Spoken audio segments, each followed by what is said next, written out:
Haleluya, salam sejahtera bagi kita semua.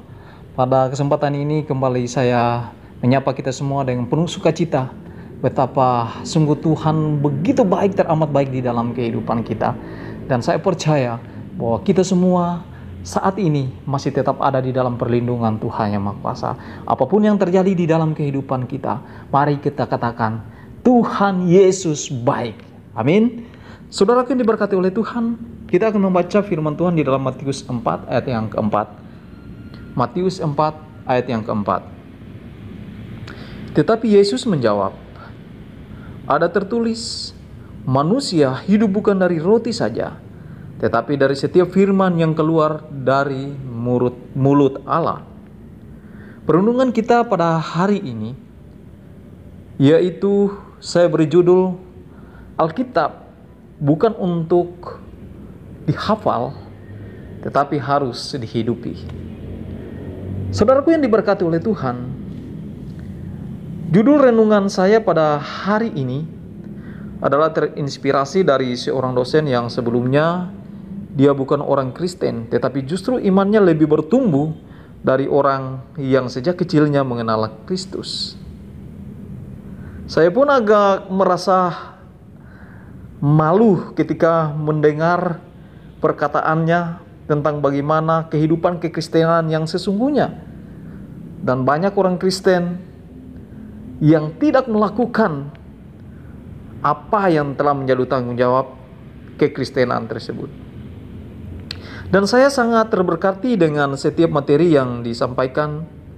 Sesungguhnya kekristenan itu seperti apa? Apakah hanya percaya lalu beres?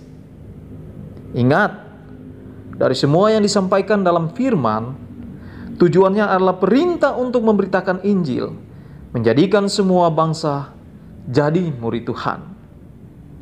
Di dalam pemberitaan Injil, ada yang namanya perjuangan, bukan?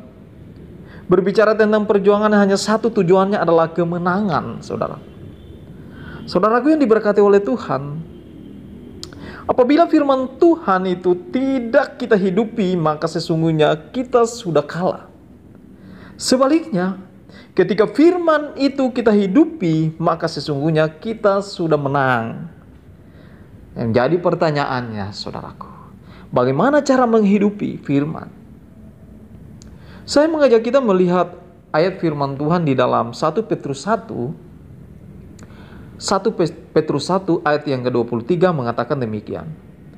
Karena kamu telah dilahirkan kembali bukan dari benih yang fana, tetapi dari benih yang tidak fana, oleh firman Allah yang hidup dan yang kekal.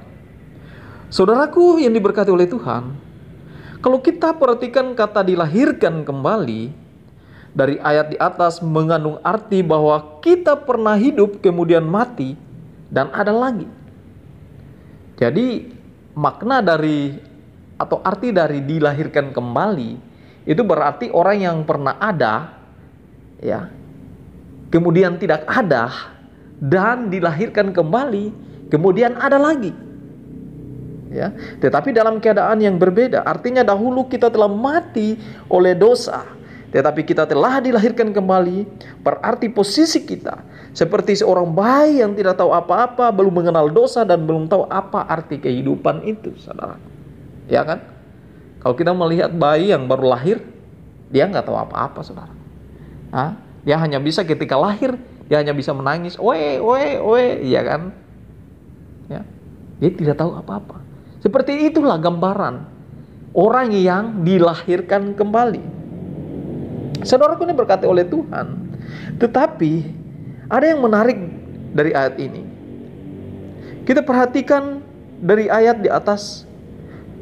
Yang menarik adalah tentang siapa yang memberi kehidupan atas kelahiran kembali tersebut. Ya. Pada penciptaan manusia yang pertama, saudaraku, manusia dihidupkan dengan nafas atau udara. Ya, kita tahu bahwa ketika manusia sudah jadi dari tanah atau dari debu, kemudian yang terakhir apa? Tuhan mengembuskan nafas dan manusia itu menjadi hidup. Penjelasan ayat di atas, saudaraku, berbeda dengan penciptaan manusia yang pertama. Ini sangat menarik untuk kita pahami. Ayat berikutnya mengatakan bukan dari benih yang fana, tetapi dari benih yang tidak fana. Oleh firman Allah yang hidup dan yang kekal.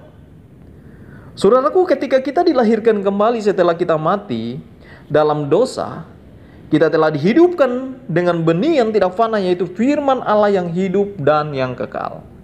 Berarti harus kita pahami bahwa firman Allah sudah ada di dalam kita yang telah mengalami kelahiran kembali. Pertanyaannya, siapa itu mereka yang telah mengalami kelahiran kembali? Yaitu kita yang sudah ditebus oleh Tuhan Yesus dengan darahnya yang mahal. 1 Petrus 1 ayat ke-18 dan 19 mengatakan, sebab kamu tahu bahwa kamu telah ditebus dari cara hidupmu yang sia-sia yang kamu warisi dari nenek moyangmu. Itu bukan dengan barang yang fana, bukan pula dengan perak atau emas, melainkan dengan darah yang mahal, yaitu darah Kristus yang sama seperti darah anak domba yang tak bernoda dan tak bercacat.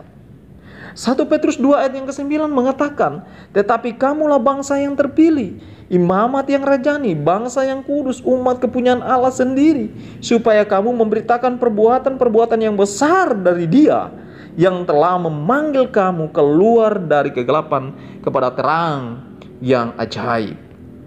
Imamat yang rajani mengandung arti yaitu orang yang dipilih Allah untuk menjembatani antara hubungan antara Allah dan manusia. Ya, itu yang disebut dengan imamat yang rajani. Ya. Jadi sesungguhnya firman itu ada pada diri setiap orang yang percaya, orang yang telah ditebus, orang yang telah dilahirkan kembali. Ini sangat jelas, saudaraku. Sekarang tugas kita untuk terus menghidupkan firman tersebut lewat perbuatan, tindakan, ucapan. Ketika kita melakukan perbuatan-perbuatan yang menjadikan orang lain memuliakan Tuhan, sesungguhnya firman itu telah hidup. Jangan sampai kita membuat diri kita menjadi penipu, saudaraku, dengan tidak mencerminkan firman yang telah menghidupkan kita itu. Yakobus 1 ayat yang ke-22 mengatakan, tetapi hendaklah kamu menjadi pelaku firman dan bukan hanya pendengar saja, sebab jika tidak demikian kamu menipu diri sendiri. Saudaraku yang diberkati oleh Tuhan, banyak dari orang Kristen yang tahu banyak ayat Alkitab, bukan menghafal ayat-ayat Alkitab, tetapi ayat-ayat tersebut bukan untuk menghidupkan firman, justru dipakai untuk menyerang orang lain, menyudutkan orang lain, mencari kesalahan orang lain. Ya. Contoh, saudaraku, ya, ketika kita para suami didapati oleh istri bersalah, ya, kemudian kita mau membela diri kita, mulai kita cari ayat-ayat Alkitab yang menyudutkan istri kita. Kita cari ayat Alkitab, hai istri tunduklah kepada suami. Artinya saudaraku berkati oleh Tuhan, kita telah menyalahgunakan firman yang telah diajarkan kepada kita. Sebenarnya harus kita sadar, apa yang disampaikan oleh istri kita itu adalah merupakan teguran, itu adalah firman Tuhan yang disampaikan kepada kita, agar supaya kita berbalik, bertobat, kembali ke jalannya Tuhan. Saudaraku yang diberkati oleh Tuhan, sehingga lewat tindakan-tindakan kita yang tak terpuji itu membuat firman itu mati. Karena sesungguhnya firman itu ada di dalam tindakan dan perilaku kita sehari-hari, dan sifatnya mengajar, menegur, serta membawa orang lain ke jalan keselamatan. Sahabatku yang diberkati oleh Tuhan, saudara yang diberkati oleh Tuhan, penyampaian firman Tuhan bukan hanya disampaikan lewat mimbar, lewat pelayanan kita di gereja, lewat pelayanan mimbar kita. Tidak, saudaraku. Tetapi pelayanan firman Tuhan yang sesungguhnya, yaitu ketika kita turun dari mimbar, hidup di dalam bermasyarakat, hidup di luar sana kepada orang-orang yang tidak mengenal akan Kristus, dan orang lain akan melihat kita, dia akan melihat perbuatan kita, dia akan melihat firman itu di dalam tindakan-tindakan kita, dan ketika dia melihat firman itu dalam tindakan-tindakan dan perbuatan serta perkataan kita, maka dia akan memuliakan Tuhan, dia akan menyembah Tuhan, dia akan menerima Yesus sebagai Tuhan dan Juru Selamat di dalam kehidupan kita. Jadi ingat saudara memberkati oleh Tuhan, pelayanan bukan hanya di gereja, bukan kita hanya berkhotbah seperti yang saya lakukan ini. No saudaraku, tetapi firman yang hidup yang sesungguhnya ada dalam diri kita. Ketika kita akan keluar, ke mana saja kita pergi, kita harus membawa firman itu. Sehingga firman itu tetap tumbuh dan tetap hidup.